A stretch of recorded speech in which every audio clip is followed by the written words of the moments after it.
Magandang umaga po sa ating lahat. Buhay po ba ang Diyos? Amen na amen. Isang mapagpalang umaga po sa ating lahat. Gayon din po sa ating mga tagasunod via sa ating website. Sige po, please, yung mga medyo napagod, you settle in your places. Napagod nga po ba kayo? Dapat po ang kanin natin nakagalingan po ito ng ating katawan. Amen po ba? Meron po ba ditong mga ngayon lamang po nakadalo? Wala po. Dito po sa nakaupo, wala po na, ngayon lang po nakarating sa dambanang ito, wala po. Okay, kayo po. Tagasan po kayo, Nay? Dulong Ilog po. So welcome po sa gawain namin dito sa Divine Mercy. So sa pang-araw-araw po naming gawain, ay nagkakaroon po ng bahaginan, no? So, maaaring tinatawagan ng ilang individual, magbabahagi po sila kung paano sila nabago sa pagpunta nila dito, paano nila nahulagpusan yung mga kanilang pagsubok, at kung gaano kadakila ang Diyos na gumalaw sa kanilang buhay.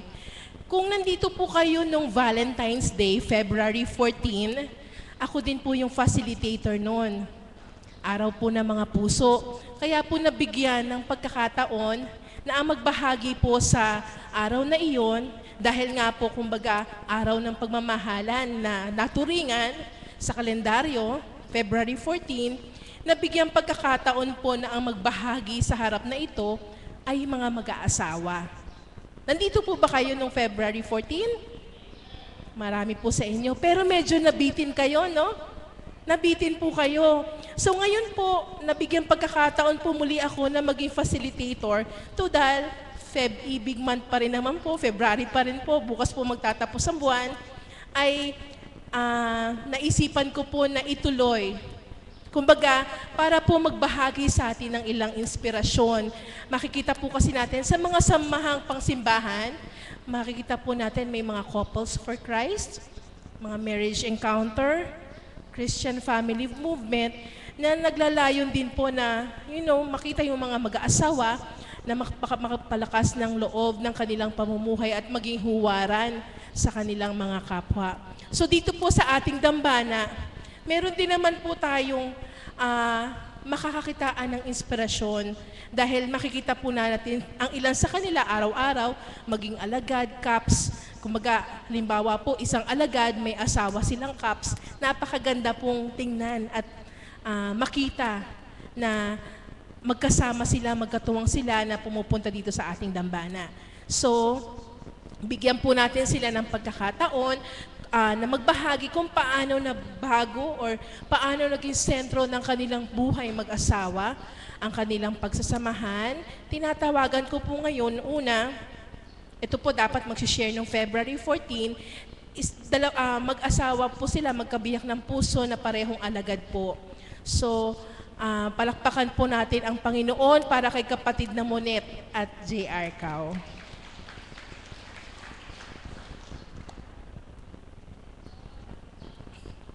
Valentine's Part 2. Okay. Ayan po.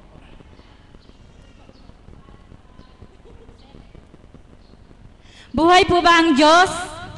Salamat po. Magandang umaga po sa tanghaling ito. Nagpapasalamat po kami sa Ama at kami po'y inakay kaming mag-asawa sa dakong ito at kay palad po namin at pareho po kaming hinirang bilang alagad sa katauhan ng ating mahal na Apo Kunching. Ang ibabahagi po namin sa inyo, kung paano po kami nagkakilala. Sa Manila po kami nagkakilala, kaming magkabiyak ng puso, magkasama po kami sa trabaho. Noong pong natatandaan yung nagbahagi po ang kapatid na Annalie, yung pong kapatid ng ating mahal na Apo Kunching, kung paano po sila nagkakilala ng kanilang kabiyak ng puso at kung paano po nila kung sila po ay, si Maring Bunso po ay hiniling niya sa Quiapo, ako po ay sa Baclaran. Nung pong panahon pong iyon, hindi pa po kami ganong nagkakilala. Pero lagi niya po akong niloloko. Meron po akong mga kasama. Pag po tapos po ng trabaho namin ay nagsisimba po kami sa Baclaran, minsan po sa Quiapo. Sa patuloy at patuloy, lagi niya po akong niloloko. Para po bang nagkakaroon na ako ng crush sa kanya.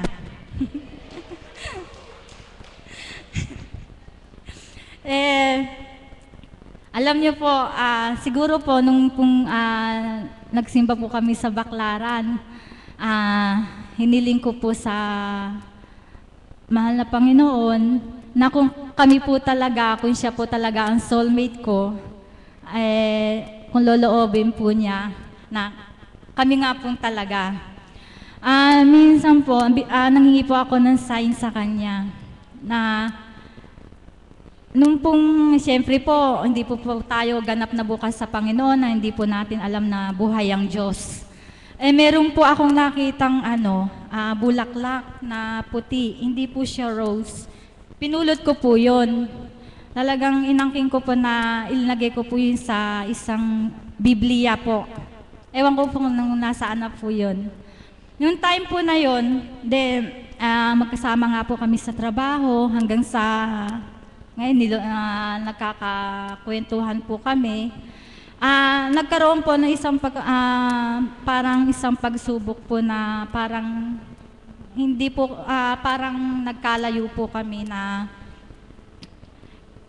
parang umiwas po na gano'n na siguro po sa panahon po ngayon nagnilay-nilay po muna ang bawat isa. Hanggang sa siguro po meron pong buwan po yun po buwan. Minsan po, pero kasi po parang nagkaroon na po ako ng damdamin sa kanya. Parang sumakit po yung loob ko na parang nasaktan po ako. Kasi nga po, nung time po na yun, nasa 20 plus na po ako noon, parang gusto ko na pong magkaroon ng, yung pong pang magmahal sa'yo ng tapat sa'yo. Nasaktan po ako. Batid po ng ama yun na yung mga nagaganap po nun. Inano ko na po sa kalooban ko na talaga siguro po hindi kami talaga sa isa't isa na kami talagang magkasama. Ayun po, tumagal-tagal po. Meron pong talaga inaano ko po. Pasensya na po kayo talagang. Meron po isang kasama namin sa trabaho. Ibinigay niya yung sulat. Yun po, yun nga po na magkakita po kami, magkausap. Ayun po, doon na po yung tuloy-tuloy na nagkaroon na, siguro po, sabihin na natin magkasintahan na po kami. Ayun nga, doon na po yung naganap. Hindi naman po tumagal yung aming nagkaroon na po kami ng anak, 2 months tapos po ikinasal po kami sa WIS po. Dahil nga po yung mga po na yun, nagkabiyak ko na po siya ng puso.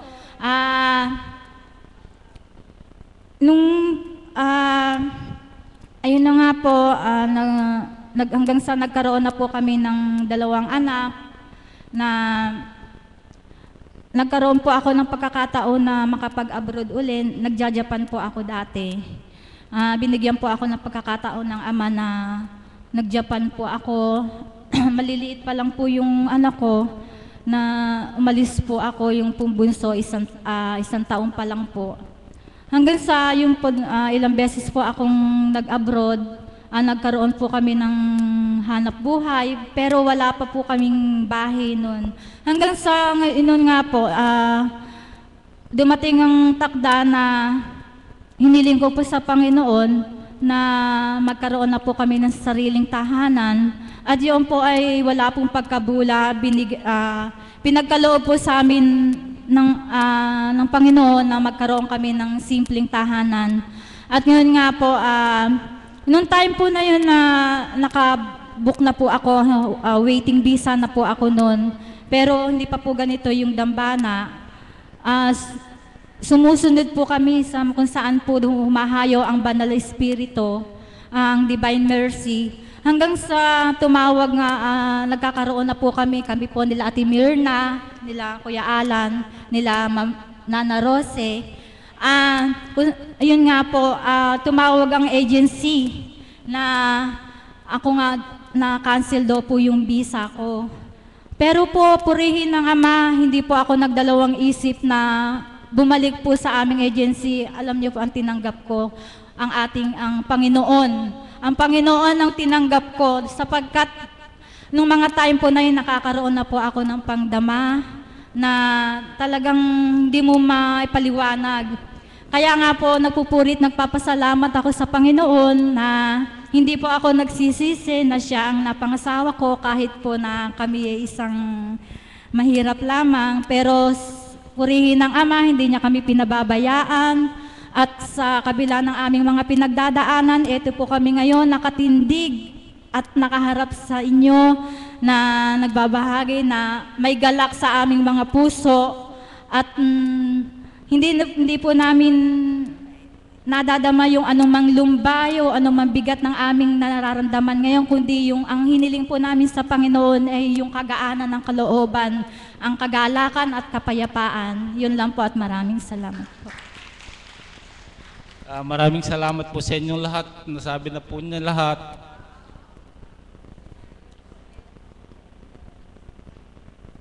Ang gusto ko pong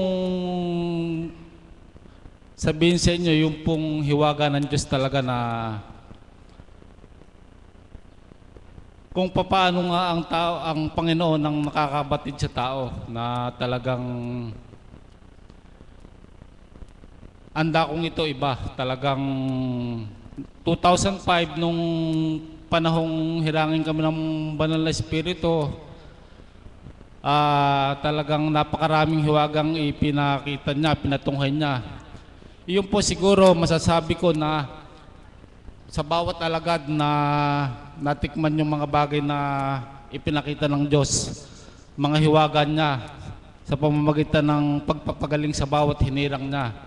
Yung pong isang bagay na yun ang hindi ko makakalimutan na kung paano ako dinalisay ng Panginoon na sa kabila nung pinagdaanan ko na ako ay isang estranghero na nung mga panahong hindi ko siya kilala, hindi ko alam kung bakit ako talagang sasabihin kong napili ng Panginoon sapagkat tulad ng isang tao na makasalanan, talagang naitanong ko sa sarili ko na bakit ako? Talagang nung matanggap ko ang Banal na Espiritu, luha at galak at may kasamang pagtatanong sa Ama, bagamat hindi ko siya nakikita, subalit nandito siya sa loob na aking isip. Napilit niyang ipinadadama sa akin na panahon ng Espiritu, nung mga panahong dumaloy sa katauhan ko na tinanggap ko ng buong buo. Na ito nga pong dambana ni Apo, mga garahe pa yan, tindahan. Tinanggap ko na po ang Panginoon ng panahon na yun na sila po yung mga kapatid ko na ito na unang hinirang. Na nung panahong sila pa ang tumutungo sa dakong ito, nagkaroon ako ng mga bagay na pagdalisay na sinubukan din ako ng Panginoon na kung tatalima ako sa kalooban niya, subalit napakabuti ng Diyos talaga kapag ikaw tumalima ka sa kalooban niya na tinanggap mo ang Espiritu niya sa pamamagitan ng Banal na Espiritu niya na anumang bagay na iharap niya sa iyo o karamdaman, napapagaling niya sa pamamagitan ng kanyang Banal na Espiritu sa katauhan mo, sino mang gagamitin, talagang ipinakita niya. Doon ko higit na nakilala ang Panginoon. Sapagkat sa bawat paggamit niya sa akin, nagtatanong ako sa sarili ko kung bakit nagaganap. Yun ang katotohanan, nagaganap ng dahil sa Banal na Espiritu, hindi ng dahil sa tao. Sapagkat sabi nga ng mahal na Apo, walang taong makakapagpagaling kung ang Espiritong ibinaban sa tao. Yun po ang katotohanan na talagang pinangangalandakan ko sa dakong ito na sana mabuksan tayo lahat. Espiritu ang gumagalaw sa tao, hindi po sa ganang kakayanan ng tao. Maging nga po kunching sinasabit natin yan sapagkat yan po ang katotohanan. Tanggapin natin ang banal na espiritu. Makikita natin ang paggalaw niya. Yun po ang pinangahawakan ko at pinagpapasalamat sa Panginoon na magpahanggang ngayon.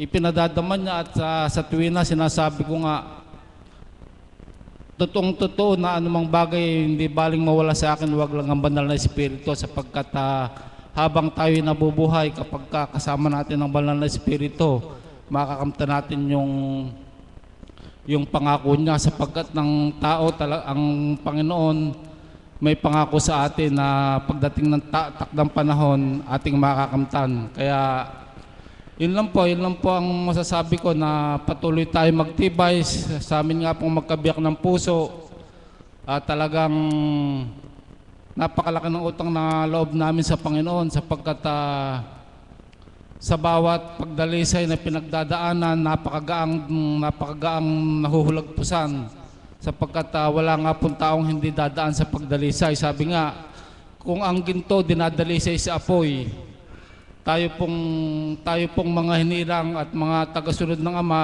dinadalisay tayo sa mga pagsubok. Kaya napakapalad nga raw po natin na sa kabila ng pagsubok, hindi tayo nasabukan ng Panginoon. Kaya patuloy tayo magpuri, magpasalamat sa Diyos na buhay, sa katauhan ng ating mahal na Apo Kunching. Sa dakong ito, may isang taong tumanggap, nagbata at patuloy na nagsusumakit sa ating lahat. Kaya ang lahat ng paborit parangal, balik natin sa Panginoon sa pasalamatan natin ng taong ginagamit niya sa katauhan ng mahal na Apo Kunching. Yun lang po, magandang umaga po sa ating lahat. Maraming salamat po. Ang kapatid na JR po at kapatid na Monet ay halos araw-araw po na naglilingkod dito sa Dambana. Aside from the kilig factor, na medyo kinilig tayo towards sa unang kwento ni kapatid na Monet, and then as we go along, nakikita natin kung paano gumagalaw sa kanila. At nakikita naman po natin sila sa pamamagitan ng pagbabahagi ni kapatid ni JR, kapatid na Monet, kung paano sila ganoon kapalad na narito sa atin. Ngayon naman po, isa pang pair ang aking tatawagin. Ako po ay naging witness, kumbaga nabigyan ako ng pagkakataon na tuwing dati po ay inihahayo or nagkakaroon po kami ng misyon sa Ilocos, madalas po ay nagkakasama kami sa kanilang sasakyan. So, meron na akong a bit of a history of kung paano talagang, let's say, 360 degrees turn ng kanilang buhay mag-asawa ngayon. At yun po ay dahil sa kahiwagaan ng ating Panginoon. Nais ko pong tawagan mula po sa San Miguel, Bulacan. Tinatawagan ko po si kapatid na Tito Eli at ang kanya pong may bahay na si Tita Tess. Nakikita niyo po sila mag-share ng bukod. Siguro si Tito Eli, siya lang. Si Tita Tess, siya lang. Ngayon po, palakpakan natin ang Panginoon as we hear and see them share together as husband and wife. Ayan. Ngayon po ay kasalukuyan silang medyo, ano ba yon? Lukong-luko sa Apo. Biyaya ng Ama. Ikaw muna, Surar. Magandang umaga po sa tanghaling ito. Ang maibabahagi lang po namin kung papaano kami nabuksan at kung papaano saan kami nagkita. Pag ako tapos na, hindi ka na magsasalita. Kasi po kami, pareho po kaming player sa Manila, sa FEU, doon po kami nagkita. Siya po Philippine team. Ako naman hindi naman ako Philippine team, pero player po ako ng FEU rin. Doon po nagkita kami, nagkasalubong lang kami sa hagdan. Nakatingin siya sa akin, hindi ko naman siya pinansin. Yun po madalas nangyayari, pero hindi ko siya pinapansin dahil ayoko po kasi nakikipag ano sa mga lalaki, lalo na sa nag-aaral pa kami. Noon pong nagkakilala na uli kami, nagkasama na kami sa palarong pambansa na nagre-regalo siya, pero inaabot niya, pinapakidala lang po niya sa pinsan ko. Pagkaraan po noon, nang nakatapos na kami ng pag-aaral, nakapagturo po ako sa Manila ng 2 years siya naman sa Magnolia po siya nagtatrabaho hanggang nagpakasal po kami. Nagpa-SM pa po pala kami. Nagpa-SM po kasi po na-destino siya sa Baguio na Gintong Alay. Ako naman po sa Manila. Siguro natatakot siya na mawala pa ako kaya nagpa-SM muna kami. Nagkatapos po noon, pagkaraan noon, nagkaanak na po kami, itong si Lovely, na pagkaraan po, nung nasundan uli, may anak pa kaming sumunod na pinahintunan niya ako sa pagtuturo dahil walang mag-alaga ng anak namin. Pagkaraan po noon, nasundan pa po uli. Pero nasa Magnolia na po siya, ala na po sa Philippine team. Mahaba pong istorya, pero po, nagpakasal pa po uli kami. Kaya bali, siya na nga po ang magpatuloy. Galing, ha?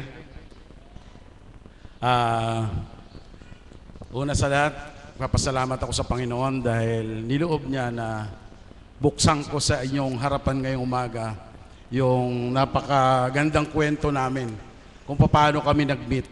Katulad po nung sinabi niya, sa FEU po kami unang nagkakilala. That was year 1981. First time po na napunta ako ng Manila. Pero I came from Oriental Mindoro po. Oriental Mindoro po ako nanggaling. So, nasa FEU po ako, player. Katulad nung sinabi niya, player po ako ng track and field. Nung time ni Lydia De Vega po, kami po noon. Kami po yung pinanlalaban ng Pilipinas sa ibang bansa. Kaya po ang kaharap ninyo ngayon, medyo baboy na, mataba na. Unlike before, napaka-slim po ng katawan ko kasi track and field player po ako. At the time, isa po ako sa medyo talagang sikat na runner ng Pilipinas nung time na yon. Kaya siguro medyo na-inlove sa akin yung sweetheart ko dahil sikat. Ang totoo po nun magaling din siyang player. Player po siya ng softball. Hinahangaan ko po talaga yung sweetheart ko sa pagiging player niya. Sa tuwing may laro sila, pinanonood ko po siya. Gustong-gusto kong nakikita yung laro niya na bilang softball. Sa totoo lang po, medyo hindi ganyan ang katawan niya dahil player. Pero talaga po, pag pumalo siya, nahuhumran niya yun. One time nga po, championship nila. Lamang na po yung kalaban Pero full bases sila, full bases. Ang buhay na sa kanya ay naihumran po niya. Panalo silang bigla. Kaya po, kumbaga sa doon ako isang na-attract sa kanya yun, ang isang dahilan. Ako naman po, pagka may laro, fans ko naman siya. Nakikita rin niya ako kung paano ako maglaro. Ang pagsisimula namin, katulad ng sinabi niya, yung nakikita. Kasi ang FEU nung araw, lahat ng player po, iisa ang bahay na tinitiran. Sa isang bubong lang, although natigi-isa kami ng kwarto. Siyempre, araw-araw, nakikita ko siya, nakikita niya ako. Lahat ng player nando doon. Sa akin naman noong time na yun, marami akong girlfriend. Sa totoo lang po, alam naman ng ama Napakarami kong girlfriend. Pero, ibig sabihin, hindi pa ako serious noong mga panahon na yun. Hindi ko pa iniisip na ako mag-aasawa na. Dahil ang talagang priority sa buhay ko noon is pag-aaral talaga. Kasi mahirap lang po ang pamilya namin. Ako lang talaga po ang talagang dapat na magtapos ng pag-aaral. Kaya hindi ako nakapokus doon. Nakapokus po ako sa pagiging player ko at sa pag-aaral ko. Hanggang sa kinuha ako ng military. 1983 po, nasa military ako. Umakyat kami ng Baguio kasi noon lahat ng Philippine team obligadong mag-training kami sa Baguio. Hindi po pwedeng hindi kami umakyat ng Baguio. Kasi pag hindi kami umakyat ng Baguio, tatanggalin po kami as a Philippine team. So, cross-enroll po ako ng University of Baguio. Naiwan ko siya sa FEU. 2 years po ako nag-aral sa University of Baguio. hanggang sa, nauna po, ahead po kasi siya sa akin ng 1 year. Noong time na yon, hindi pa naman po uso ang cellphone noon. Ang communication nyo is, pagka hindi telepono, landline, sulat. Ganun lang po, hindi katulad ngayon, napakabilis, dali ng komunikasyon. Sulatan lang kami, ganun lang communication. Ngayon, pagka talagang gusto ko siyang makita, sakripisyo po ako, uuwi ako ng Manila. Isang gabi lang, pag kinabukasan, balik na naman ako kasi nag-aaral po. Nauna po siyang gumraduate sa akin. Ang tanda ko, nung gumraduate siya, umuwi ako. Tapos ang usapan lang namin, ganun lang. Sabi ko, kung uuwi ka na ng San Miguel, maaring matagal na tayo o maaring hindi na tayo magkita. Kasi magkahiwalay na kami, hindi na sa player. Ako, nasa Baguio, nasa San Miguel siya. Sa totoo, alam niya, nung time na yun, may girlfriend ako, nasa USA na. Ang usapan namin o sige, gumraduate ka, pagka-graduate mo, kukunin kita. Yung po, wala, talagang ako, mapaglaro ako nung panahon na yun. Nung gumraduate siya, nagulat ako. May tumawag yung isang co-player ko. Pupunta daw siya sa akin sa Baguio. Pupunta siya sa akin sa Baguio. Wow, sabi ko, pupunta si Targo, pupunta, okay. Kinonfirm ko na talagang pupunta nga siya. So, dahil kami naman talagang mag-on, yun na po ang unang kaganapan na nangyari sa buhay namin. Hanggang sa inatid ko na siya pa uwi, nag-aaral pa rin ako. Mahal na araw noon, umuwi ako ng Manila. Pagkaraan ko sa Manila, dumiretso ako sa kanila. Talaga siguro ang buhay ganun Hindi man nakaplano sa iyo kung talagang ipagkakaloob ng Ama, mangyayari ang mangyayari. Nung pagdating ko po sa kanila, ayaw na niya ako pauwiin. Hindi na niya ako pinauwi. Opo, hindi na. Sabi ko, iniisip ko, sabi ko, paano ang buhay natin? Wala pa akong trabaho, nag-aaral pa ako, gagraduate pa lang ako. Pero siya nagtuturo na, sabi niya, okay na yan, nagtuturo naman na ako Sabi niya, mapag-anuhan na natin yan. Sige, bahala na. Kaya lang ako, hindi ko kayang magsalita ako kay Inang. Sabi ko gano'n, hindi ko kaya magsabi. Sino kaya ako pwede natin gamitin? Yung bayaw niya, ginamit. So, nagharap kami. Dahil napakabait naman po ng biyanang ko, walang hindi nalutas na problema nung gabi na yon. Yun ang simula hanggang sa lumuwas kami ng Manila magkasama dahil nagtuturo siya. Ako naman po, gagraduate pa lang ng FEU, assistant coach po ako ng track and field ng FEU that time. At marami rin po akong sinisweldohan noon dahil coach ako ng Par East Bank. May Par East Bank pa po noon Coach ako ng volleyball doon, tapos sumisweldo rin ako sa military, sa pagiging military ko. So, medyo kahit papano, hindi kami nahirapan. Hanggang sa dumating nga po yung time na nagkaanak kami kay Lab, panganay namin, ang liit lang naman po ng sweldo ng militar noon. Sabi ko, kung military lang ang aasahan ko, hindi ko kayang buhayin yung pamilya ko. Kinuha po ako ng San Miguel Corporation, Magnolia po. Kasi medyo kailangan nila ng player ng basketball that time. Naglalaro rin po kasi ako ng basketball noon. Actually, player po ako ng Magnolia sa Intercommercial. Kaya kung napapanood po nyo nung araw basketball na Fernandez, ako po yun. One and only Fernandez ng Magnolia. Ganun po ang buhay ko. Hanggang sa nung nagtatrabaho na ako, umuwi kami, ang nag-aalaga po nung anak namin ay yung hipag ko na matandang dalaga, yung nasasama namin dito. By time na umuwi kami, umiiyak yung bata, hindi po niya kayang patahanin. Sabi ko, hindi maganda. Kailangan isa man sa atin, mayroong makikilala yung bata. Nagdesisyon kami na hindi ko na siya pinagturo. So sabi ko, kaya ko nang magtrabaho kasi nasa Magnolia, malaki na rin po sinasahod ko noon. So hindi na po siya nagturo, 3 years lang. Hanggang sa after na nagtrabaho ako, early retirement ako, nag-put up kami ng business na palaki niya. Hanggang sa ngayon nga po, yan ang business namin. Sa kasalukuyan, hayon ang pinag-aabalahan namin pare-pareho yung business namin. Nakakatuwa kung isipin dahil sa kabila ng aming kabuhayan ay mayroon pa ring mga nagaganap na pagkakamali. Sa totoo lamang po, hindi naman tayo perfectong tao, di po ba? Katulad ang buwan ng Pebrero, ano po, kulang-kulang po yan, di ba? Alam naman natin lahat na ang month ng February is 28 lang. kulang, hindi, unlike doon sa ibang buwan na kumpleto. Maswerte nga po tayo dahil ang Pebrero, ang Valentine's Day ay natapat na sa buwan ng Pebrero. Alam naman po natin, pag Valentine's Day, talagang nag-uumapaw ang puso ng bawat isa sa pagmamahal nila doon sa kanilang minamahal.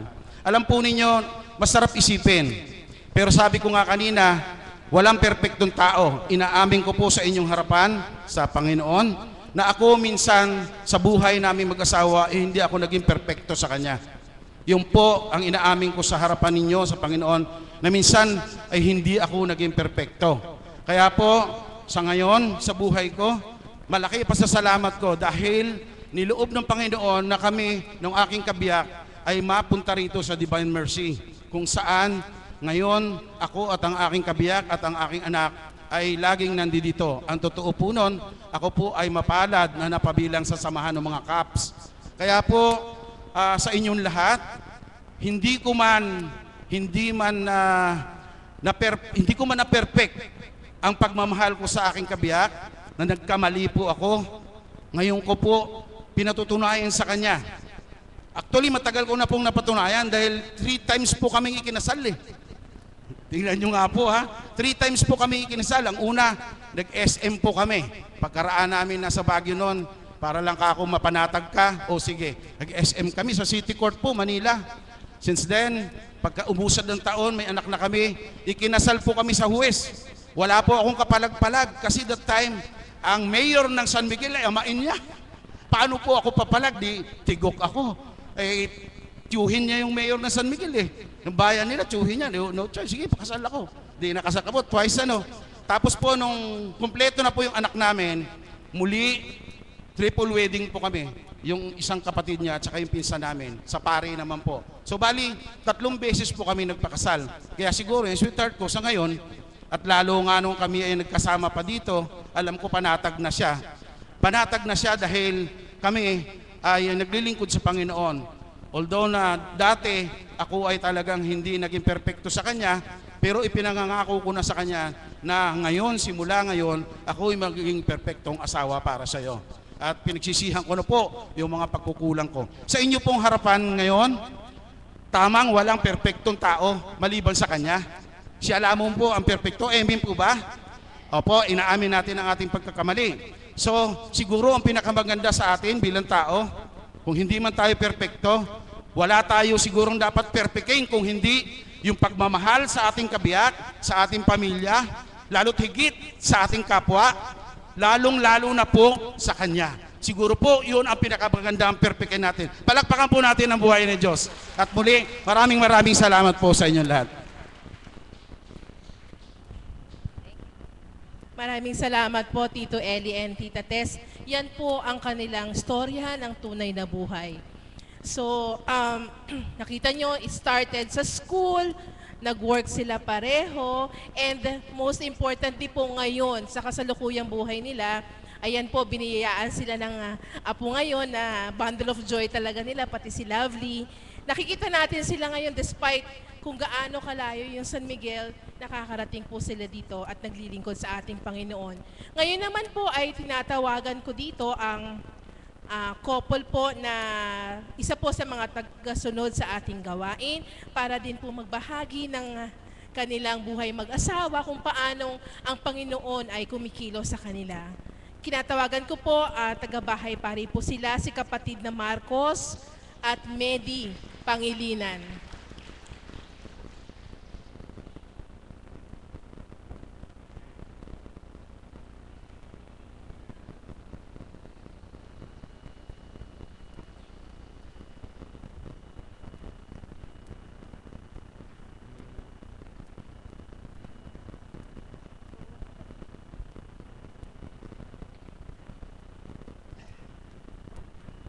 Ama, uli po lumalapit kami sa trono ng awa. Nagsusumamo at nagpapakumaba sa iyong dakilang paanan. Basbasan mo po kami ng banal na santo mong Espiritu at ng banal na dugo ni Jesucristo upang kami ay makapaglahad ng matamang sa inyong harapan. Father God, naasahan ko po na ang lahat ng ibubukal mo sa aming mga labi ayun lamang pong naayon sa iyong kalooban at huwag kang hindi. Salamat po. Magandang umaga po sa inyo. Siguro po, madalas na rin po nyo kami nakikita nagsishare. Pero ngayon lang po kami magsishare tungkol po sa amin dalawang mag-asawa. Uunahin ko na po siya. Isang mapagpalang umaga po sa lahat ng kapatiran ng Divine Mercy. Noon po kasing Valentine's Day, bagamat wala po kasi kami dito. Kasi nga po, noong mga panahon na yun, pumanaw ang aking mahal na ina. Pero ganun pa man po, nagpapasalamat ako sa Panginoon dahil awa ng Panginoon ay nailibing na po siya ng maayos at nasa kaharian na siya ng Ama. Sisimulan ko po ang istorya ng aming pagkikilala. High school po kami noon. High school po kami, dinaan niya. Meron po akong kaklase na pisang buo niya.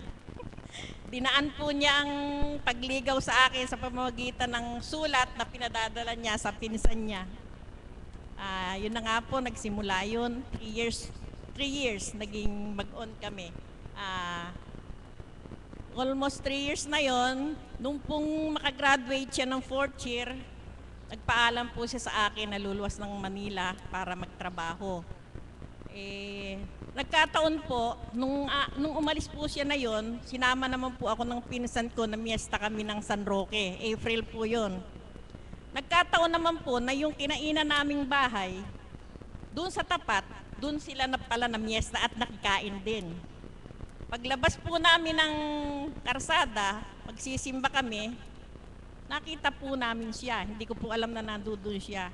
Sabay, tinapatan po ako ng tricycle nung pinsan niya na kasama niya. Isinakay na po ako sa tricycle. Hindi ko po alam na yung pala, itatana na ako ng mga panahon na yun. To make this story short, ganun na nga po, nagtanan kami. Inyuwin niya ako sa bahay. Tapos, noong 1989, kinasal po kami, May 8. Kinasal po kami, May 8. Pagkakasal, sabi po niya, kailangan manindigan na tayo dahil mag-asawa na tayo. Niluwas po niya ako ng Manila. Sa awa po ng Panginoon, nagkaroon po siya ng trabaho, nagkasama po kami doon. Subalit, ako po pala magbubuntis na, naglilihi ako. Ang sungit-sungit ko daw po, sabi niya, hinatid po niya ako dito, hinatid ako ng ano. Tapos buhat po noon, humanap na lang siya ng ibang trabaho para magkasama kami dito. Yun na nga po, kung ano-anong trabaho, hanggang sa magkaanak na nga po kami. Nanganak po ako, May 8 yun. Sakto nang kinasal kami, nanganak ako sa panganay ko. Kaya dalawang anniversary at saka birthday ng panganay ko. Awa po ng Panginoon. Bagamat ang pagsasama ng isang mag-asawa, hindi po maiiwasan yung kumisan may magpagsubok. Pero sa awa at tulong po ng Panginoon, ika nga, ang pinagsama ng Diyos kailanman ay hindi pwedeng paghiwalay ng tao. Natutuwa po ako at nagagalak sa Panginoon dahil pinagtibay po kami. Bagamat may mga pagsubok, naroon pa rin po ang pagtitibay na hanggang ngayon sa awa ng Panginoon ay nararausan namin. Kaya sa ngayon po, binayayaan po kami ng 4 na anak, 3 lalaki at 1 babae. Sa awa po ng Panginoon, bagamat mahirap lang, nairaos po namin yung lahat ng pag-aaral. At ngayon po, meron na akong 6 na apo. Bagamat malalayo sila, nandun pa rin po ang pagsubaybay at pagtulong nila sa amin. Kaya maraming salamat po sa Panginoon.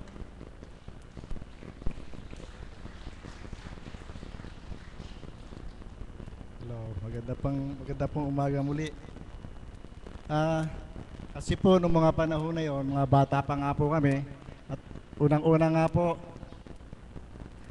dirito po yung anak ni nasira pong Tata Elong, yung pong tatay ni kapatid na Mirna. Yung po kasi ang medyo tumayo sa akin, tatay-tatayan ko nung panahon na yon. Love you too. Kaya siguro po, Dahil nga po ganong kabilis yung aming naging desisyon dahil mga bata pa kami. Yun nga po, nung mga panahon po na yun, na isinakay siya, hindi ko naman po alam na talagang kukuhanin na nung pinsang ko siya eh. Dahil sila po pala yung lumiligaw dahil nagtitinda ito sa sabungan ng araw. Nung pong nakasakay na kami pareho sa motor, sumakay ka na ka. Sumakay naman ako, pero dala-dala ko yung bag ko ng damit paputong Manila. Kaya ang nangyari po, alam ng nanay ko na pupunta ako ng Manila, bumalik huli kami sa bahay. Nung nagpagabi ho kami, kasi dahil ang sabi ng bay sumusunod sa amin, sabi naman pinsan ko, huwag tayong tumuli ka agad. Pag nakakita ka ng maliwaliwanag, sabi ng sigurado ka, marami ng tao doon sa bahay. Hindi pa po uso yung callman pa lang po noon wala pong kuryente. Kaya po nung matanglawan namin doon sa motor, yung bahay namin, maliwanag nga, may ilaw, inaabangan na pala kami dahil meron na pong balita na nagtanan niya daw po ako. Dahil nga po, ulila po ako sa ama, sabi po ng nanay ko, ang bata-bata mo pa, nag-asawa ka na. Bakit? Alam mo na ba ang pakaliwat pa ng pag-asawa? Kaya bang buhayin yan? Tumimo po sa isip ko yun. Kaya, ang nangyari po, nagtrabaho kagad ako. At ayon nga po, na nabigyan ko naman po ng lunas yung sinasabi nila na kahit bata ako, naitaguyod ko naman po yung pamilya ko hanggang sa ngayon. At yung pong karanasan po namin mula po noon, maganda po yung patnubay ng Panginoon para sa akin. Habang nag-aaral, nagtatrabaho ko sa Manila, sa paghahanap ko po ng magandang patutunguhan o yung katotohanan para bakasin kong maliit ng kalapit ako sa Diyos na buhay, ay napasok po ako bilang isang born-again Christian. At dito po, sinasabi naman na hindi sa relihiyon tayo maililigtas. Anumang klaseng relihiyon ang meron tayo, ay hindi tayo maililigtas doon, kundi ang pakikipagrelasyon sa ating Diyos na buhay. Kaya po, kung sino man dito yung may mga iglesia o protestante, sabadista o ano pa man, na denominasyong meron kayo, welcome po kayo sa dambarang ito.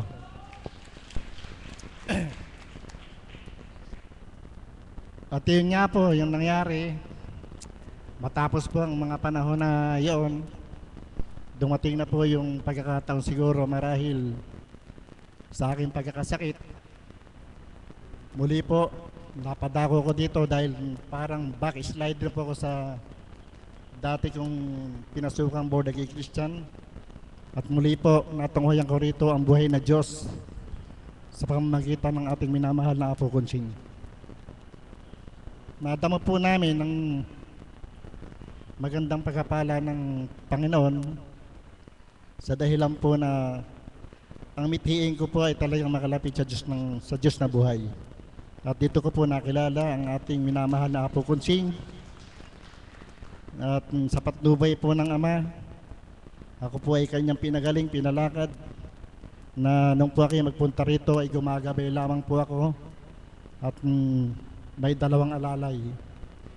Sa pamagitan po ng mga bulong ng Santong Espiritu ng mga alagad, sa patnubay po ng kataas-taasang Diyos na buhay na pumapatnubay sa ating minamahal na Apo Kunching, sa pakikinig ko po ng kanyang words of God sa salita niya, sa bawat mensahe niya, ay patuloy po kaming hanggang ngayon ay nananatiling magkasama at kayong pong dalawang mag-asawa ay halos araw-araw nandito po kami. Salamat po at maraming salamat. Baka po maiyak ako.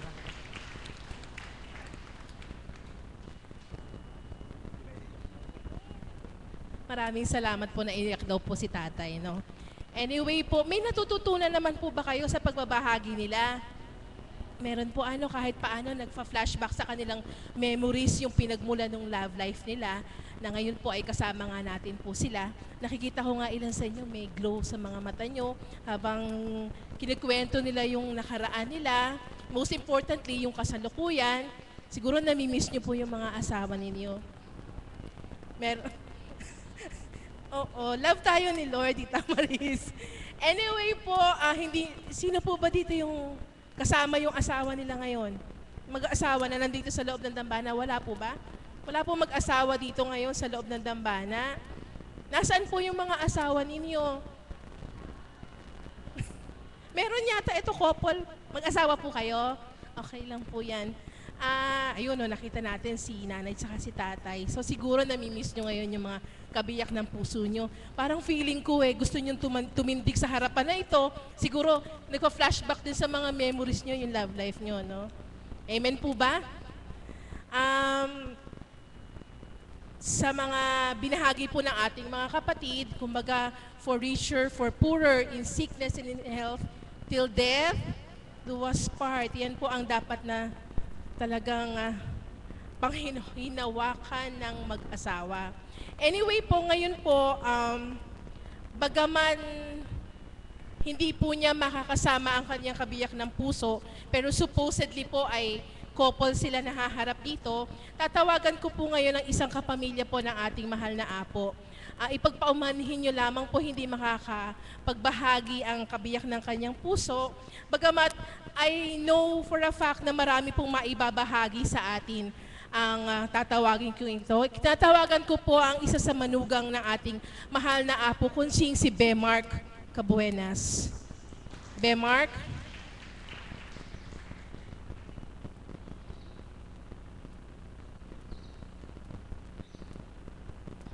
I love you, Bem. Kayo tay, baka gusto niyo magbahagi. Wala po ba si Mrs.? Opo. Mag-ama. Magkakaroon po tayo ng tema. Bemark.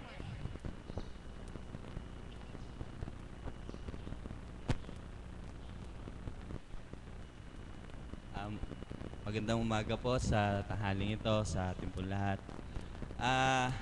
Wala po yung kabiyak ng puso ko kasi po medyo masakit po yung ulo. Kaya ako lang po yung mag-share. Ang share ko po kung paano ako nakarating po dito sa Dambana. Bali po kasi kaming dalawang mag-asawa, nagsimula lang po kami na sa text lang.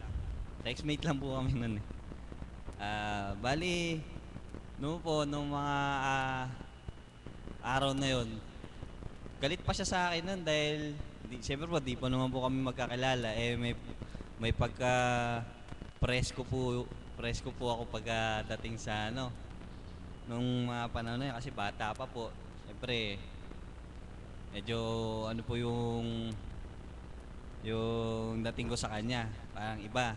Hindi niya ako pinapansin po nun.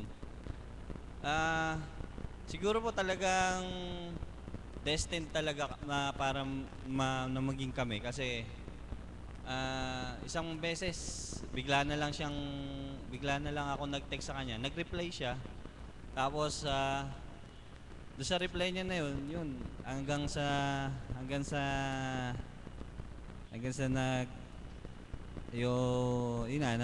nagkakilala na kami, hanggang sa nung nag-aral siya na sa Maynila, nanligaw na ako sa kanya. Nakarating po ako dito sa Dambana. Bali dati, nung unang punta ko po dito, hindi pa po ganito. May tindahan pa po nila. Ito, bahay pa po ito dati. Sa garahe. Talaga po siguro tinadhana ng Panginoon na ako yung makapareha ng nasawa ko. Kasi bago niya po ako sagutin nun, nung nanliligaw pa lang po ako sa kanya, may tinanong po siya sa akin.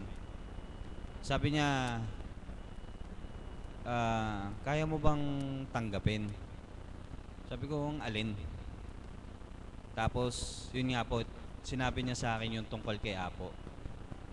Sabi ko sa kanya, sa akin kako, wala naman akong problema kasi, syempre, mahal ko siya eh. Kaya tanggap ko kahit na ano pa yung kung anong meron siya, kung ano yung pamilya niya. Tapos nung nakilala ko po si Apo, nag-iba po yung pakiramdam ko kasi nung una kami nagkatagpo ni Apo, parang natulala lang po ako. Talagang ang dami niya po sinasabi nun, anak, hindi kami mayaman, sabi niya. Anak, lingkod ako ng Panginoon. Talaga pong iba yung aura ng Apo Conching pag unang beses nyo siyang nakita. Iba po talaga. Kaya sabi ko, maswerte ko. Sabi niya po sa akin nun, sabi po ni Joy sa akin nun, maswerte daw siya kasi tinanggap ko siya. Pero sabi ko, hindi kako. Maswerte ako kasi ako napili mo dahil kung hindi naging tayo, hindi ko makikilala si Apo. Hindi mababago yung buhay ko. Yun po yung istorya ng love story namin. Na kung paano nga pong hanggang ngayon, kita nyo naman po, nasuporta yung si Apo po sa amin. Ang laki po ng pagbabago sa buhay ko kasi ang daming baga hindi naman po perpekto yung pamilya ko, as in pamilya ko po na pinanggalingan. Pero unti-unti dahil sa mga advice po ni Apo sa akin, unti-unti nabago po yung way na acceptance ko sa buhay na ibinigay ng Panginoon. Na unti-unti rin po nabago yung pamilya po namin dahil nakilala po ng mami ko, si Apo. Ang dami pong pinagbago. Kaya po sabi ko, nagpapasalamat po ako sa Panginoon kasi binigay niya si Joy sa akin. Naging daan siya para mabago lahat sa buhay ko. At kung paano ko makilala ang Panginoon. Lamang po at maraming salamat po.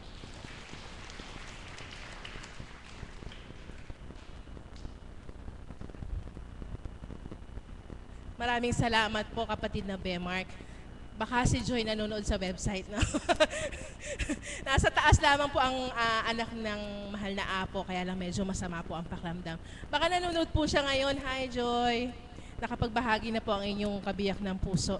Anyway po, meron pa po ba? Baka may nais pa pong magbahagi na couples dito? Ay, ayan po, may nag-volunteer. Kasama niyo po ba ang inyong kabiyak ng puso, Tay? Hindi, okay lang po, sige po. Taga saan po kayo, Tay?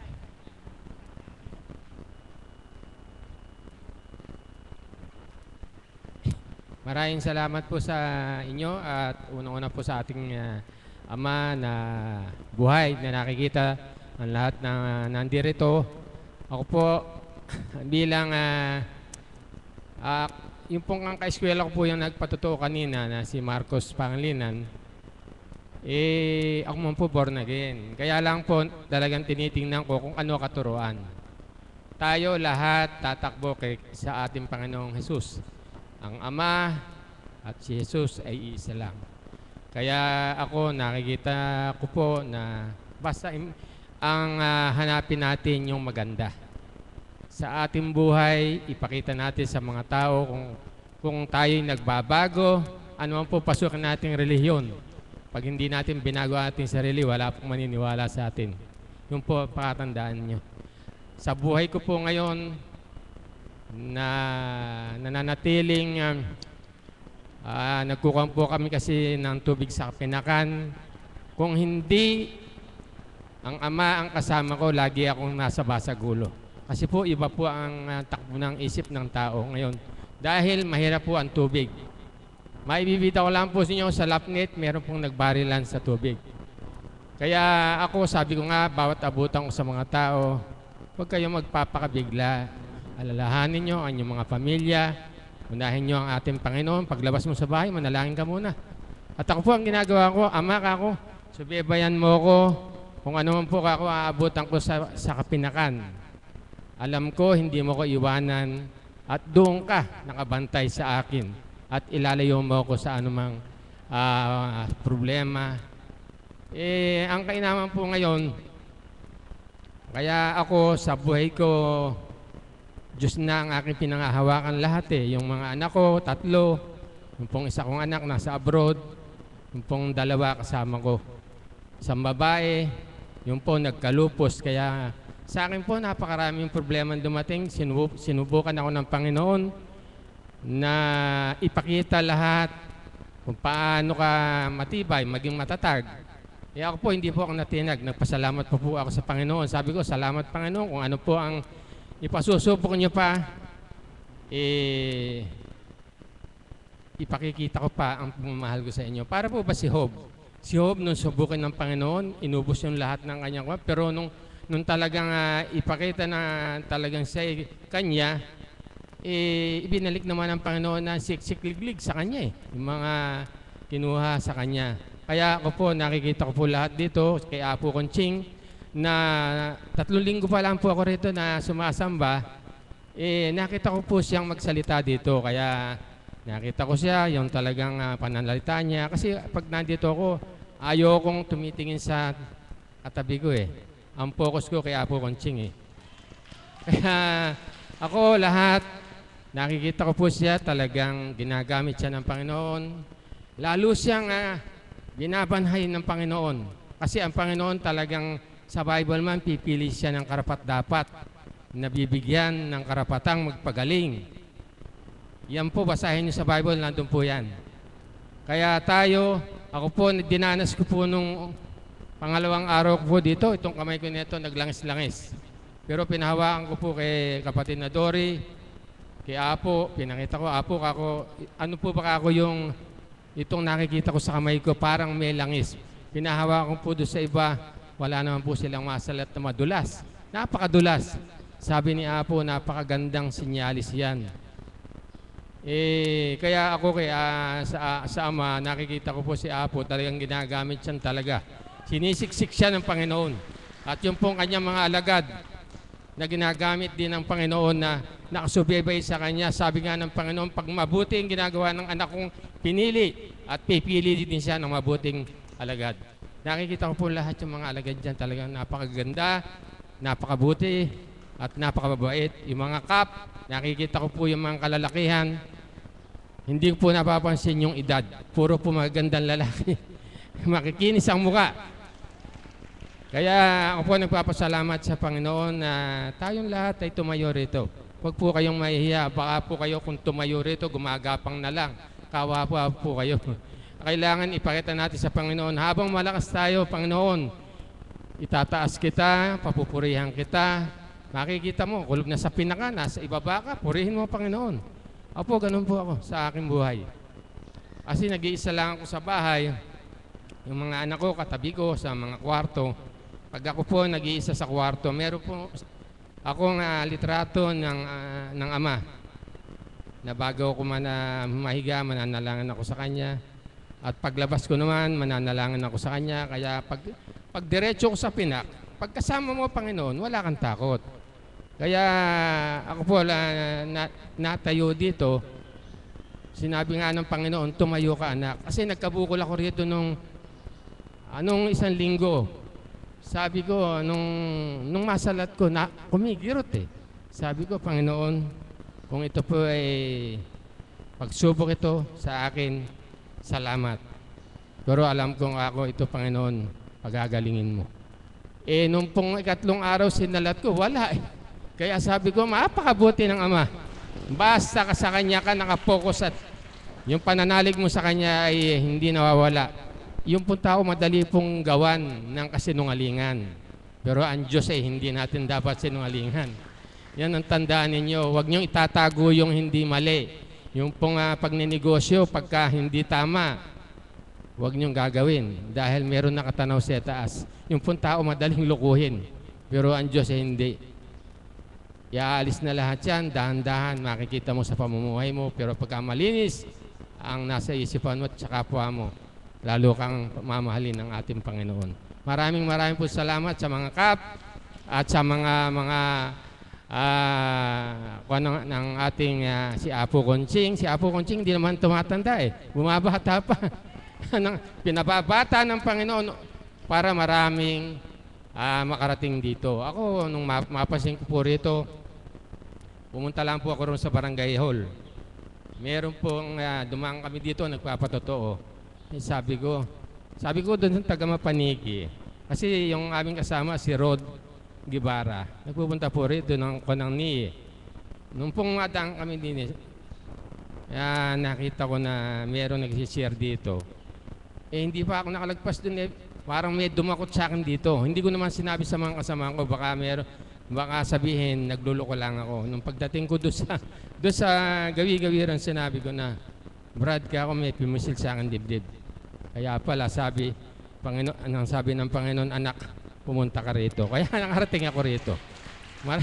Kaya ako nagpapasalamat sa Panginoon na bilang anak ng Panginoon, dapat bawat makita sa atin magiging isang tayong halimbawa. Importante po yun. Paglabas natin dito sa church, kung magagawa lang natin, umuwi muna tayo sa ating tahanan. Iuwi natin yung biyaya ng Ama. Kasi yung iba, nakikita natin. Ako nanggaling sa born again. Pero nakikita ko sila pag mga kasamahan namin pagka uwi. Pag nakita yung medyo magandang kwentuhan, may iiwan na.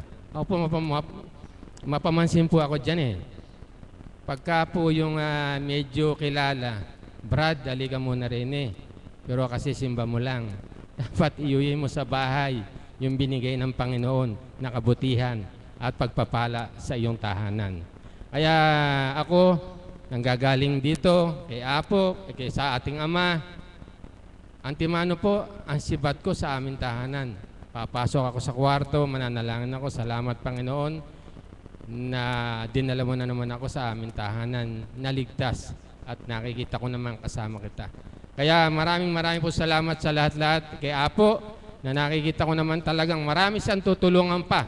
Marami pa siyang gagawin na iba't ibang ipakikita sa mga tao na yung pagpapala na nakikita sa puso ng ating Apo Conching ay hindi mawawala dahil ang Diyos ay laging nasa puso niya. Maraming po salamat sa hapong ito.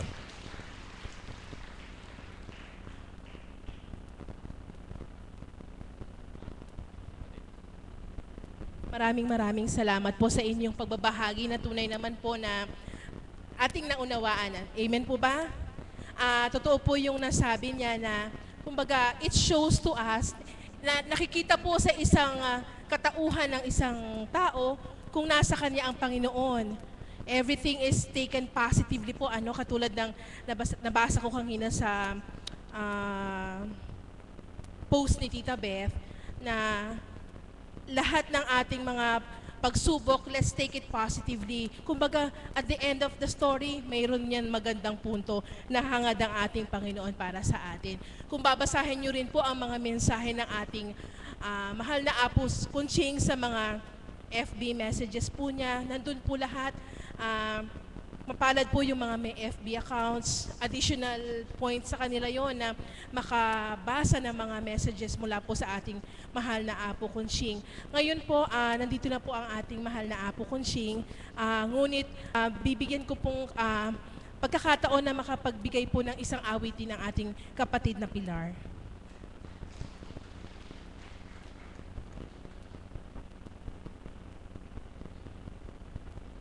Isang mapagpalang umaga po sa pahapon na pong ito. Buhay po ba ang Diyos? Para po sa mga magkabiyak ng puso, ang aawitin ko po upang higit pong magtibay ang bawat isa. Kung nandito lang po si Pasana bubuking ko Pagdating na lang po niya. Ang love story po nila ng ating mahal na Apo Conching na tunay, wagas at dalisay.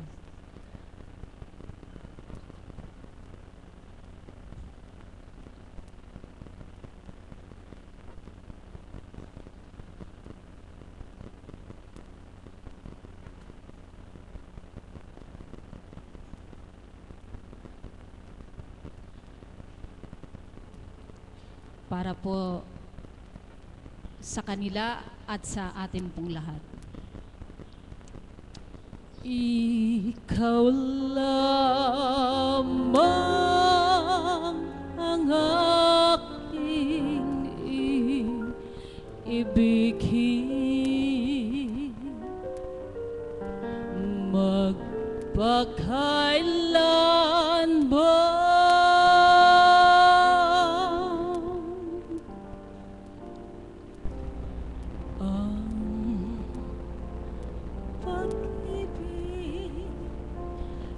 sa'yo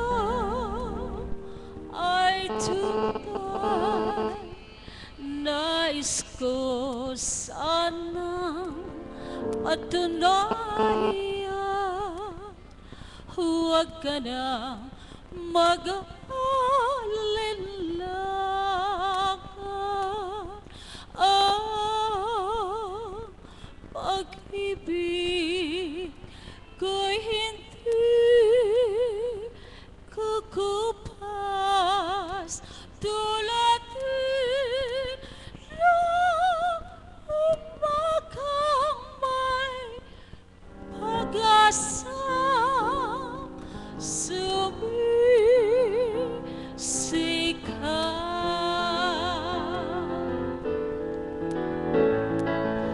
Ang ating buhay maikli, aking hirang, kung kaya't kailangan ang pagsuyong wagas kailanman. Ang sumpa ko sa iyo'y asahan, ikalabang ang aking ibigin, magpakailanman.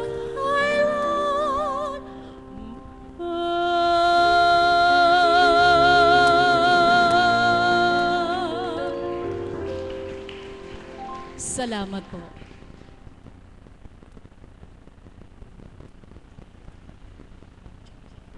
Habang medyo abala pa po ang ating mahal na apo, talaga po sigurong binigyan ng pagkakataon ng ating Mother of the House na makapagbahagi para sa atin. Tinatawagan ko po si Tita Marisa.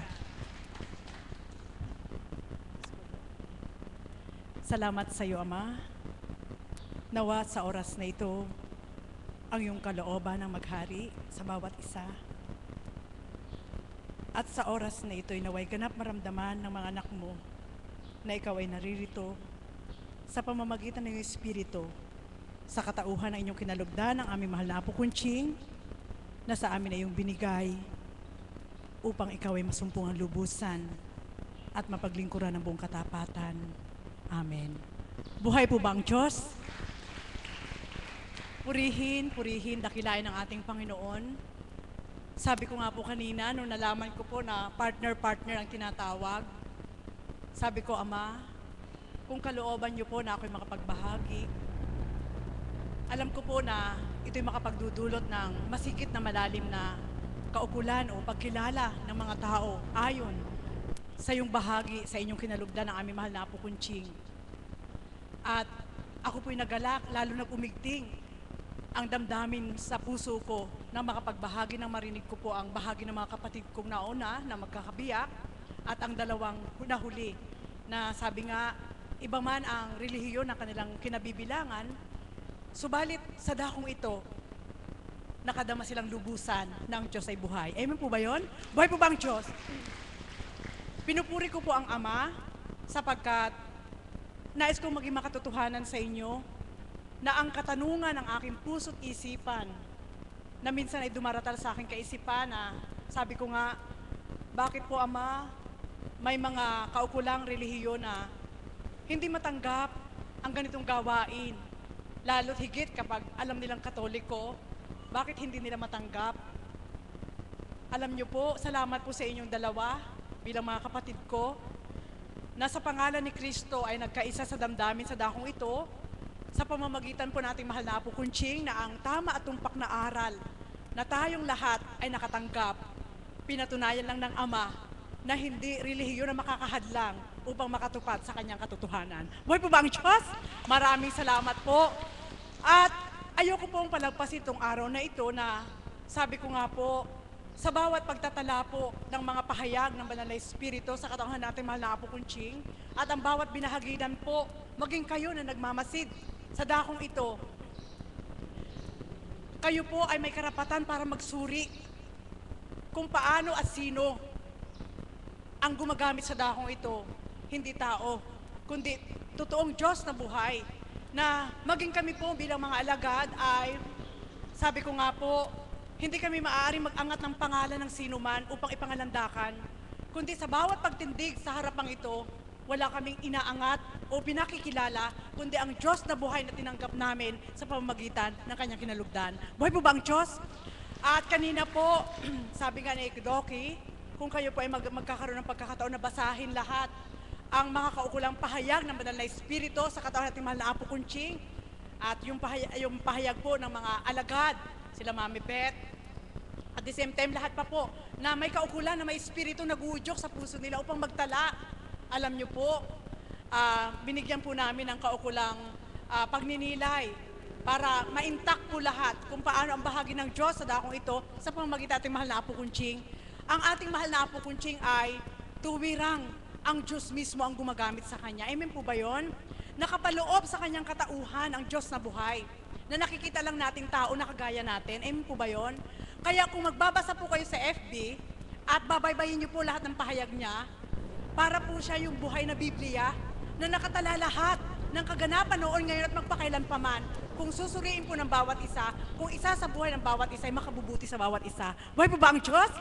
At kapag lumipat naman po kayo ng ibang mga pahayag, kung kayo po ay tumanggap sa totoong Espiritu, kayo po mismo ay makasasala kung ano yung totoo. Kahit ano pang mga parabulang salita ang luluwal sa labi ng sinuman, kapag ang Espiritu ng katotohanan ang sa inyo'y nananahan, mababatid nyo pa rin ang katotohanan at kalaliman ng Amang mapagmahal. Kaya kung hindi ko po inaangat ang dakong ito, subalit kung magbabasa po kayo, ano magiging silbi ng pagtanggap natin sa katotohanan kung lahat ng ito itatago natin? Amen po ba yun? Kaya ang pasubalingan ng Ama, ang lahat na nakatago sa dilim ay mailalantad. So ibig sabihin, hindi lahat ay may computer or internet na tinatawag para maabangan nyo po. Kaya sabi nga namin ni Mami Beth, kung ang lahat lang ay magninilay, ang kapahayagan ng ating mahal na Apo Kunching na mula sa ating Panginoon, sa ating dakilang Ama, na ang mga tumanggap bilang mga hinirang, kapag nagbasa po kayo, naroon na po yung tunay na karanasan na inilalahad. At pagdating kay Elizabeth, kapsula na kapag kinain mo, makapagdudulot na ikaw mismo yung tinutukoy ng Panginoon, sapagkat ang ating Panginoon kailanman hindi nagtatangi. Buhay po ba ang Diyos? Kaya mula sa ating mahal na Apo Kunching na mula sa Diyos, kung walang masamang isip ang tatanggap at walang negatibong isip ang luluwal, alam niyo po, napakasarap damhin. Sapagkat lahat ng pahayag ng banal na Espiritu sa katawan ng ating mahal na Apo Kunching, makikita niyo po, talaga pong kaloob-looban ng pagkatao mo kahit hindi mo sambitin, kilala ka niya. Amen po ba yun? At kapag binasa mo yon at binigyan na po ng kaukulan na pahayag ng mga alagad sa karanasan nila at pagdaka ay kung paanong binibigay ni Mami Beth sa pamamagitan ng lingwahe na banyaga, naroon na po yung kabuuan ng kapsula. Buhay po ba ang Diyos? Alam niyo po, bakit ko po ito binahagi? Ayaw ko pong palagpasin yung araw na to. Kanina po, habang ako'y nasa tahanan, napakalagas po ng udyok ng aking kalooban, sa aking kalooban na tinura ng Ama, anak, takda na upang ilahad mo ito. Sapagkat ang mga tao, kapag sa dami ng katotohanan na tinataglay nito, kung kalituhan naman ang nananahan sa isip, maging sa puso ng bawat isa, sadyang hindi nila mapipinpoint kung ano yung katotohanan. Kahit sinasambit ng taong katotohanan nito, amen po ba yun? Magnilay po kayo. Kaya po ito yung pinahayag po ng ating Panginoon, na sabi ko nga, maging ako sa oras na ito ay nagkaroon ng katanungan din, na alam ko na hindi ako bilang pagkatao para ihayag po yun. Ito po yung tinura ng Ama. Hindi ko lang alam po kung sa kabuuan na pagbasa nyo sa FB, syempre po kung ano lang iniwan sa akin na udyok sa puso ko na ihayag sa inyo. Nang panahon po ng ating Panginoon, sa panahon po ng Sister Faustina, amen po ba yun? Nagbabasa po kayo ng mga libro. Kailanman bilang isang alagad ay hindi ko pang hihimasukan na ipahayag ang hindi ko nakamta na sa akin ay naging karanasan. Kundi ako'y nagbasa at nakita po natin ang handog ng Diyos sa Kanya, kung paano ang isang paglalakbay ay pinasilay niya na ang mga tao ay may kaukulan na may impyerno at may langit. Amen po ba yun? At ng panahon din ni Basola, kung nababasa po ng ilan po yun din po ay nagtatala ng mga mensahe ng ating Panginoon na inihayag din po niya ang katotohanan. Lahat po yun ay mula sa ating Diyos. Amen po ba yun? At ito po ang idinatal ng ating Panginoon, anak, sa panahon ng Espiritu, sa katauhan ni